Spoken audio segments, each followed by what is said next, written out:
Assalamualaikum warahmatullahi wabarakatuh. Di sini saya akan sedikit merangkum dari dua buku yang meneruskan yang kemarin ya, yaitu Rekonstruksi Sejarah Al-Quran, yaitu bab 8. Yang pertama itu ada penyempurnaan ortografi. Nah, adapun karakteristiknya yaitu karakteristik dari ortografi Utsmani yaitu ortografi atau imla lama atau scripto defective yang digunakan dalam salinan Al-Quran memiliki makna yang penting untuk sejarah teks kitab suci tersebut, sekalipun sebagian besarnya hanya merupakan hal-hal yang bersifat teknis. Nah, dari bentuk ortografi inilah simpulan-simpulan tentang bahasa Al-Quran dan munculnya ortografi baru Scriptopena bisa ditarik. Itu selanjutnya ada Abu Amr al-Dani. Beliau telah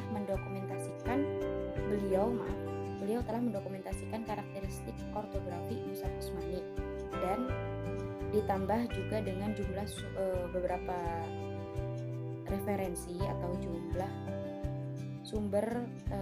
jumlah klasik sumber lainnya.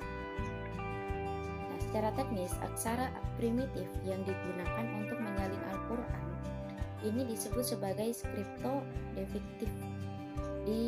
Kemudian dikontraskan dengan scriptopena, yakni aksara Arab yang kemudian telah mengalami proses penyempurnaan pada tahap sejarah selanjutnya.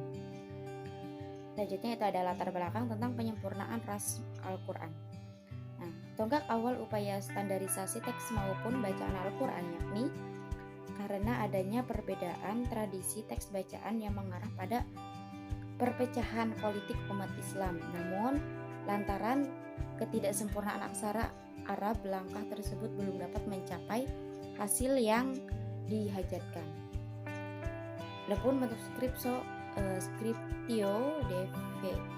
defective yang digunakan untuk menyalin Al-Quran ketika itu masih membuka peluang bagi seseorang untuk membaca teks kitab suci. Adapun jadi latar belakangnya itu karena bentuk scriptio defective ini membuka orang-orang itu membaca Al-Quran dengan cara yang berbeda. Kemudian ada penyempurnaan ras Al-Quran, nah yaitu pada masa Khalifah Muawiyah.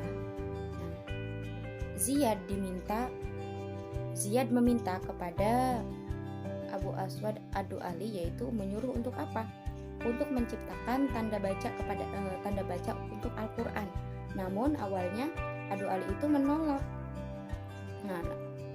Namun pada akhirnya karena beliau mendengar sendiri bahwa ada seseorang yang membaca Al-Quran yaitu dengan tanda baca yang salah, akhirnya beliau pun mau untuk menyempurnakan atau menciptakan tanda kepada Al-Quran agar Al-Quran itu dibaca dengan baik dan sesuai dengan aturan. Nah, kemudian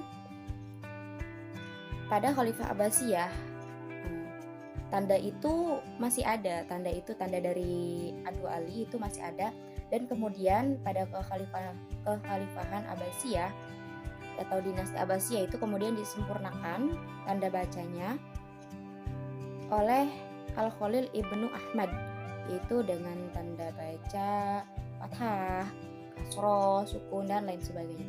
Adapun pengonstruksiannya mulai pada pemerintahan Abdul Malik bin Marwan, yaitu pada dinasti Umayyah.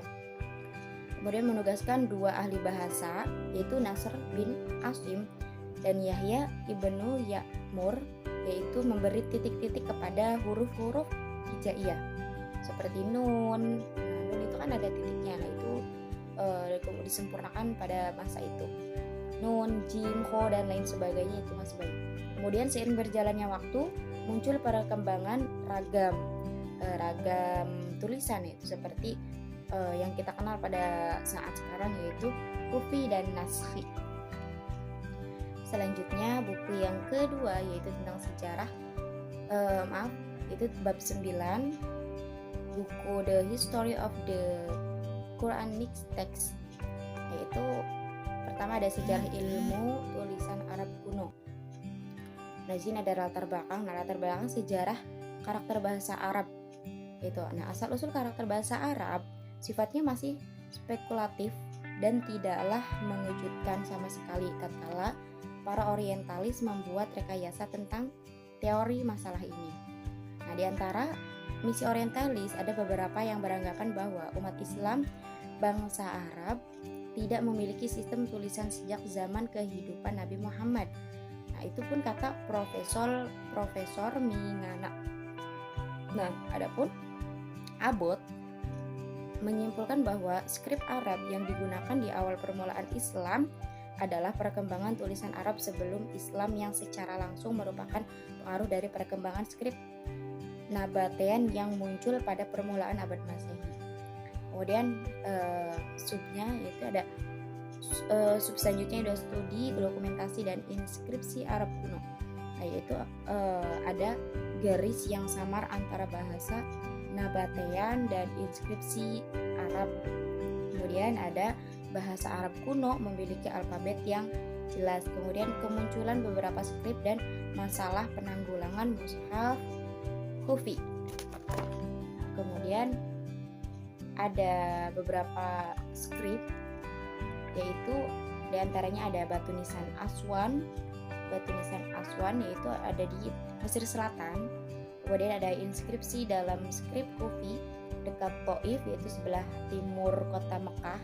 Menurut buku ini ya, saya belum tahu langsung aslinya di mana tempat letaknya.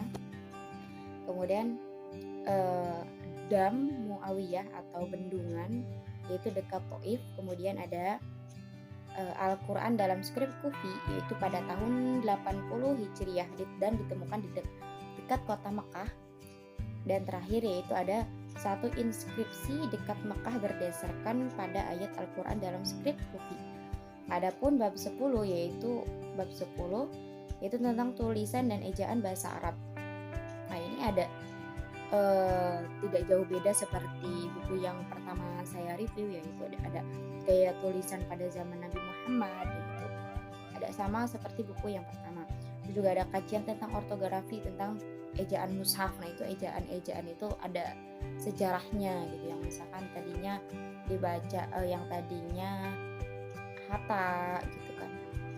Yang tadinya hatta itu tulisannya pakai alif, tapi ada yang pakai iya tapi dibacanya fathah hatta, tapi itu kan pakainya alif tidur gitu. Nah, mungkin itu aja yang dapat saya sampaikan. Mohon maaf masih banyak salahnya dan masih banyak kurangnya, dan mungkin perlu lebih banyak membaca lagi dan lebih memahami lagi tentang PDF yang Bapak kasih. Jadi itu aja dari saya. Assalamualaikum warahmatullahi wabarakatuh.